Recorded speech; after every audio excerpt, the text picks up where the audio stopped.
Murder section ఎందుకు convert చేయలేకపోయారు? అనంతబాబు లాంటి వాడిని ఇంకా ఎందుకు మీరు సస్పెండ్ ఇప్పుడు చేయలేదు? ప్రతిపక్షంలో లేరు, బాగా తీయాలి. మీరు ప్రతిపక్షంలో లేరు, ఇప్పుడు కూటమిలో ఉన్నారు. మీరే ప్రశ్నలు అడిగితే సమాధానం ఎవరు చెప్తారు? ఒకసారి సుజాత గారి దగ్గరికి వెళ్దాం, ఆవిడ ఏమంటారు. సుజాత గారు, సో ఇదేంటంటే మిమ్మల్ని మీరే బదనాం చేసుకొని పూర్తిగా డైవర్షన్ పాలిటిక్స్లోకి తీసుకెళ్ళిపోతున్నారనేది జనసేన రజనీ గారి అభియోగం. అంత అవసరమే ఉందండి? మీరు ప్రోగ్రెసివ్ పాలిటిక్స్లోకి చేసుకుంటూ వెళ్ళొచ్చు కదా. మీకు ఎలాగూ ఓదార్పులు భరోసాలు అనే కొన్ని సప్లిమెంటరీ ప్రోగ్రామ్స్ ఉన్నాయి కదా. మీరే చెప్పారు కదండి డైవర్షన్ పాలిటిక్స్. మరి రజనీ గారు ఇప్పటికి కూడా ఆవిడ ప్రతిపక్షంలోనే ఉన్నట్లుగా, అధికారం రానట్లుగా మాట్లాడుతున్నారు. ఇప్పుడు ఆవిడ పరిపాలన గురించి వాళ్ళు ఏం చేస్తారు చెప్పడం మర్చిపోయి ఇంకా ప్రతిపక్షంలోనే ఉన్నట్లుగా వైసీపీ మీద అభాండాలు వేయటమే మా పార్టీ విధి కార్యక్రమం, అంతకు తప్పితే మేము ప్రజలకు చేయవలసింది ఏమీ లేదు, ఇది మాత్రమే మా ఎగ్జిస్టెన్స్, పక్కన వైసీపీ వాళ్ళని తిట్టడం. ఈ మధ్య కాలంలో ఒక ట్రెండ్ అనేది తయారైంది అనమాట మీడియాలో. ఏది వ్యక్తిగతమైనటువంటి రిలేషన్స్ బయటికి తీసుకొచ్చి టిఆర్పి రేటింగ్స్ పెంచుకోవటం, ఆ మహా న్యూస్ అనేటువంటి ఒక చెత్త ఛానల్ ఒకటి కూర్చొని ప్రతి వ్యక్తిని తీసుకొచ్చి మాట్లాడించటం. ఆ అమ్మాయి శాంతి అనే అమ్మాయి క్లియర్ గా చెప్తుంది ఆ బిడ్డకి తండ్రి ఎవరు అని తల్లి చెప్తుంది. తల్లి చెప్తున్నప్పుడు అతన్ని తీసుకొచ్చి ఇప్పుడు ఆ పాయింట్ మనం డిస్కస్ చేయట్లేదు, బట్ అందులో ఆ ఇష్యూలో ఇన్వాల్వ్ అయినటువంటి ఆ బిడ్డకి సంబంధించినటువంటి రైట్స్ వైలేట్ చేయడం జరిగింది, ఆ మహిళకి సంబంధించినటువంటి రైట్స్ వైలేట్ చేయడం జరిగింది. కానీ ఒక పైశాచికమైనటువంటి ఆనందం పొందటం కోసం ఈ రోజు వదిలిపెట్టినటువంటి 10 సంవత్సరాల క్రితం వదిలిపెట్టినటువంటి ఒక వ్యక్తిని తీసుకొచ్చి గంటల గంటలు మీడియాలో డిబేట్లు పెట్టి ఒక ప్రజల్ని డైవర్ట్ చేసి ఏది వీళ్ళు చేస్తున్నటువంటి హామీలు సూపర్ 6 ఏది ఇవ్వకుండా అది ఎక్కడా వీళ్ళు ప్రశ్నిస్తారో ప్రజలని చెప్పేసి మీడియా మొత్తాన్ని కూడా ఈ దరిద్రమైనటువంటి కార్యక్రమాల మీద డైవర్ట్ చేయడం జరుగుతుంది. ఈ రోజు ఇంటెన్షనల్ గా ఎల్లో మీడియా గాని ఇంటెన్షనల్ గా చేయడం జరుగుతుంది. ఏమండి, ఒక మహిళగా ఆ అమ్మాయికి రైట్స్ లేవా? సరే, ఆవిడ కోర్టుకు వెళ్ళింది, కోర్టు ఏం తీర్పు ఇచ్చింది? ఆ అమ్మాయికి సంబంధించినటువంటి వ్యక్తిగత విషయాల్లో ఇన్వాల్వ్ అవ్వద్దు అని చెప్పింది. ఆ విషయం మనకి ఆ కనీస జ్ఞానం ఆ ఛానల్ కి లేదంటారా? చెప్పండి. ఆ బిడ్డకి సంబంధించినటువంటి ప్రాథమిక హక్కులు వైలేట్ చేయొద్దు అని చెప్పింది. ఆ జ్ఞానం లేదంటారా ఈ వేదిక పంచుకుంటున్నటువంటి లాయర్ అని చెప్పుకునేటువంటి ఆ రజనీ గారికి? ఒకటి, ఈ దువ్వాడ శ్రీనివాసరావు గారి ఇష్యూ ఏదైతే ఉందో ఎన్నికలకు ముందే జరిగింది. ఎన్నికలకు ముందే దువ్వాడ శ్రీనివాసరావు గారి వైఫ్ వచ్చేసి నా భర్తకి టికెట్ ఇవ్వద్దని చెప్పేసి రిక్వెస్ట్ చేయడం జరిగింది. టీడీపీ తరఫున ఆవిడ ప్రచారం చేయడం జరిగింది. ఇది ఖచ్చితంగా రాజకీయ రంగు పులుముకుంది, వీళ్ళ వ్యక్తిగత అంశాలు అని పార్టీలో వైఎస్ఆర్సీపీలో అందరికీ తెలుసు, అక్కడ టెక్కలి నియోజకవర్గంలో తెలుసు, అందరికీ తెలిసినటువంటి విషయమే. కాకపోతే ఈ రోజు ఏదైతే జగన్మోహన్ రెడ్డి గారు బయటికి రాగారు, రషీద్ అనేటువంటి వ్యక్తిని నడి రోడ్డు మీద కాళ్ళు చేతులు నరికినటువంటి టీడీపీ కార్యకర్త విషయంలో జగన్మోహన్ రెడ్డి గారు ఆ కుటుంబాన్ని పరామర్శించడానికి వెళ్ళినప్పుడు శాంతి విషయాన్ని తీసుకొచ్చారు. అలాగే సుబ్బారాయుడు నంద్యాలలో సుబ్బారాయుడిని మరి ఇంట్లో పడుకున్నటువంటి వ్యక్తిని రోడ్డు మీదకి లాక్కొచ్చి తల పగలగొట్టి నరికి చంపినటువంటి సందర్భంలో జగన్మోహన్ రెడ్డి గారు నంద్యాల పరామర్శించడానికి రెడీ అవ్వడగానే దువ్వాడ శ్రీనివాస్ తీసుకొచ్చి ఈ రోజు రోడ్డు మీద ఆ కుటుంబాన్ని తీసుకొచ్చి రోడ్డు మీద పెట్టారు. మీరేంటంటే మీరు చేసేటువంటి అరాచకాలు ప్రశ్నించకూడదు. టీడీపీ కూటమి సంబంధించినటువంటి అరాచకాలు ఎక్కడా ప్రశ్నించకూడదు. ఈ ప్రశ్నిస్తే ఏంటంటే ఈ కుటుంబాల్లో జరిగేటువంటి వ్యవహారాలను తీసుకొచ్చి రోడ్డు మీద వదలడం జరుగుతుంది.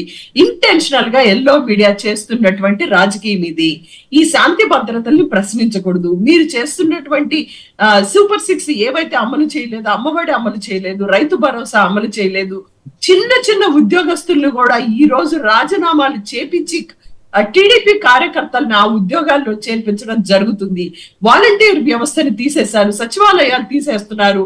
సో ఈ రకంగా ఉన్నటువంటి ఈ పరిపాలనలో తాలిబాన్ పరిపాలన చేస్తున్నటువంటి టీడీపీ కూటమి వాళ్ళు చేస్తున్నటువంటి వైఫల్యాలను ప్రశ్నించకూడదని ఈ రోజు వ్యక్తిగత జీవితాల్లోకి ఎంటర్ అయ్యి వ్యక్తిగతంగా ఉన్నటువంటి రిలేషన్స్ ని రోడ్డు మీద పెట్టడం జరుగుతుంది.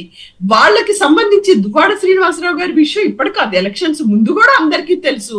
ఆవిడ టీడీపీ తరఫున ప్రచారం చేసిందని తెలుసు. ద్వారంపూడి చంద్రశేఖర్ గారు గురించి మాట్లాడుతున్నారు. మీరు ఇప్పుడు కృష్ణాంజనేయులు గారు చెప్పారు కదా, మీరు ఏం చేస్తారో పరిపాలనలో అది చెయ్యండి. ఆయన వ్యక్తిగత అంశాలు మీకెందుకు? ఇప్పుడు ఏదన్నా మహిళ వచ్చి నాకు అన్యాయం జరిగిందని అడిగిందా? అడగనప్పుడు మీకెందుకు? సరే, అన్యాయం జరిగింది అంటే జడ్జిమెంట్ ఇవ్వడానికి, ఆర్గ్యూ చేయడానికి మీరెవరు? మీకున్న అథెంటిసిటీ, శాంటిటీ ఏంటి? దానికి కోర్టులు ఉన్నాయి, దానికి సంబంధించినటువంటి చట్టాలు ఉన్నాయి. మీకు కావాల్సింది టీఆర్పీ రేటింగ్స్ కావాలి, లేకపోతే చంద్రబాబు నాయుడు గారి మీద దగ్గర నుంచి ఏదన్నా ఆర్థికంగా ఈ ఛానల్స్ స్వలాభం కోసం ఆశించి ఈ రకమైనటువంటి ప్రచారానికి దిగుతున్నారా? ఇప్పుడు బొలిశెట్టి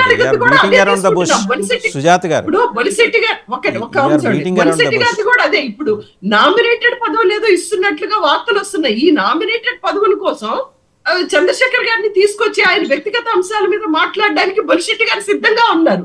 పాపం ఆయన చేసింది చెప్పుకోలేకపోతున్నట్టున్నారు. ఇవాళ చేయండి. ఈ రకంగా ప్రజలకి ఏమాత్రం ప్రయోజనం లేని, ప్రజలకి ఏ మాత్రం కూడా ప్రజల జీవితానికి ఏ మాత్రం ఎఫెక్టివ్ గా లేనటువంటి వ్యక్తిగత జీవితాల్లోకి వెళ్ళి, వాళ్ళ బెడ్రూమ్లోకి వెళ్ళి, వాళ్ళ వ్యక్తిగత జీవితాల్లోకి వెళ్ళి వాటిని టీఆర్పీ రేటింగ్స్ కోసం, లేకపోతే మీ ప్రచారాల కోసం మీరు వాడుకుంటున్నారు. ఒక పైశాచికమైనటువంటి ఆనందాన్ని ఈ రోజు పొందుతున్నారు.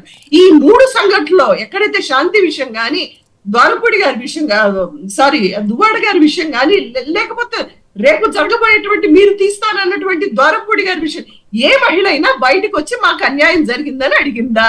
చెప్పండి. దువ్వాడ శ్రీనివాసరావు గారి విషయం వచ్చేస్తే ఆవిడ టీడీపీ పార్టీలో ప్రచారం చేస్తుంది, ఆవిడ యాక్టివ్ కార్యకర్తని అందరికీ తెలిసినటువంటి అంశమే. ఇంకా మీరు చెప్పేదేంటి? మీరు ప్రజలకు ఏం చేయాలో మీరు చెప్పండి. ఈ రోజు ప్రభుత్వ కళాశాలలు ఒక మెడికల్ కాలేజీ చంద్రబాబు నాయుడు గారు తీసుకురాలేదండి. 2014 నుంచి 19 వరకు 17 మెడికల్ కాలేజీలు జగన్మోహన్ రెడ్డి గారు తీసుకొస్తే ఈ రోజు వాటన్నింటినీ ప్రైవేటీకరణ చేస్తున్నారు. అన్ని PPP విధానం ద్వారా అన్ని వ్యవస్థల్ని కూడా ప్రైవేటీకరణ చేసి వీళ్ళ జోబులు నింపుకోవటానికి మాత్రమే ఉపయోగిస్తున్నారు. ఈ రోజు దాదాపు 40,000 కోట్ల రూపాయల అప్పులు తెచ్చినటువంటి చంద్రబాబు నాయుడు గారు మరి అమ్మఒడి ఎందుకు లేకపోతున్నారు? రైతు భరోసా ఎందుకు లేకపోతున్నారు? ఎందుకు సున్నా వడ్డీ కింద ఎందుకు అప్పులు చెల్లించలేకపోతున్నారు? ఇవన్నీ మాట్లాడండి. ఇవి మాట్లాడకుండా మీరు వ్యక్తిగత జీవితాలకి ఎవరికి ప్రయోజనం అండి? ఎవరికి ప్రయోజనం చెప్పండి. మీ టీఆర్పీ రేటింగ్స్ పెంచుకోవడానికి మీరు వాడుతున్నారు, లేకపోతే నామినేటెడ్ పొజిషన్స్ కోసం వేరే వ్యక్తిగత జీవితాల్లోకి మీరు వెళ్ళాలని చూస్తున్నారా? వీటి వల్ల ఎవరికి పైసా ప్రయోజనం ఉందో ప్రజలకి మీరు చెప్పండి. ఏ వర్గానికి ప్రయోజనం ఉందో చెప్పండి. రైట్. ఒక మాట రామ్ కుమార్ గారి దగ్గరికి వెళ్దామండి. రామ్ కుమార్ గారు, రజనీ గారు ఏమన్నా మీరు you want to submit something? Sir, ఆ రోజు పవన్ కళ్యాణ్ గారు 3 పెళ్లిళ్ళు చేసుకోవడం వల్ల రాష్ట్రానికి వచ్చిన నష్టం ఏంటో, ఆయన చేసుకున్నాడని బాధ, లేకపోతే వాళ్ళ నాయకుడు చేసుకోలేని పరిస్థితిలో ఉన్నాడని బాధ మాకు అర్థం కాలేదు. 3 పెళ్లిళ్ళు ఉన్నోడు ఏం చేస్తాడు? 5 సంవత్సరాలకు ఒకళ్ళని మారుస్తారు. వీళ్ళు చూసారా? లేకపోతే గేట్ల కాడ ఉన్న కాపలాలు కాసి లోపలికి టికెట్లు ఇచ్చి పంపించారా? అప్పుడు వ్యక్తిగత విమర్శల్లోకి, బెడ్రూమ్ లోకి ఎందుకు దూరారు? శ్రీరెడ్డి గారితో సొంత చెల్లిని ఎందుకు వ్యక్తిగత విమర్శలు చేసి పెళ్లికి ముందు ఎవరున్నారు, పెళ్లి తర్వాత ఎవరున్నారని వాళ్ళ కుటుంబంలో ఎందుకు తల చూచారు? ఏమ్మా, మీరు నేర్పిన విజయ నిరజాక్షి అన్నట్టుగా ఈ రోజు ప్రజలు భావిస్తున్నారు. మేము ఎప్పుడు వ్యక్తిగత విమర్శకు పోలా, వాళ్ళ గుట్టు వాళ్లే